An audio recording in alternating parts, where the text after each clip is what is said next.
why is this important, and why did I take my, why did I feel like it was important to make this connection with you all today? What School Could Be has a wealth of resources. What School Could Be already has roots planted in Hawaii.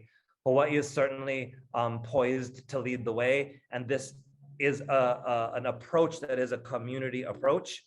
There is this transition from COVID pandemic into hopefully a post-pandemic world is one of the last major opportunities for a while to make some big shifts in giving our kids a very different approach to learning. It's certainly not going to be the last, but people's energies are spent and resources are quickly dwindling. And there's a push behind to not return to normal, and there's a pull back from gravity to return to normal. And certainly the good parts of normal we need back, right? We need to connect with ohana, we need to connect with friends, we need to be able to see each other's faces, we need to be able to do those things that we can connect truly in person, get back to aina, get back to pilina, and those are very many good things about it.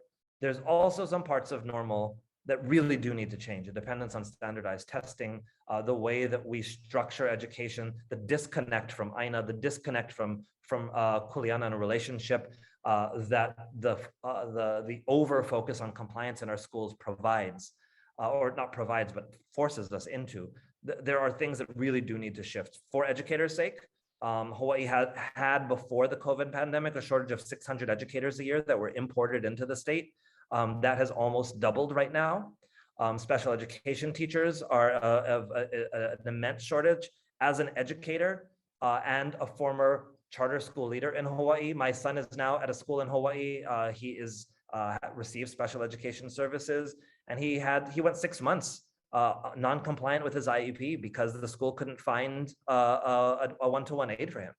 And as having led a charter school in Hawaii and knowing what finances are, I'm not going to file a grievance against the school, but certainly these are the situations that more kids with potentially less understanding or less educationally capable parents of helping their own kids are in.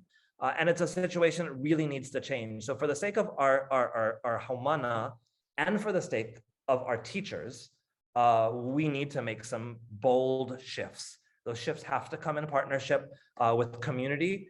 They have to be community informed, not just asking our community to help us along. But one of the biggest lessons I've learned from TED is that there's nothing worse to change education than to sit around in a room of just educators trying to figure it out, because we become a little echo chamber. And how awesome it is to have somebody like Ted, who is a venture capitalist, who comes into a room and says, I'm not an expert. Use me and use my expertise, but don't look to me for all the answers, right? Use me as a sounding board. And certainly that's the approach that we need to take with our broader community here. So it's an urgent time, it's a hopeful time, and we need to do something now. There's certainly resources with What School Could Be and other community organizations that need to be brought to the table. And so anytime that I can bring those resources to the table, make some connections, it's worth my time. That's what I wanted to share. And if you have any questions, any comments, any ways that we can think about connecting, you want to connect with me separately from this, I'm here for that now.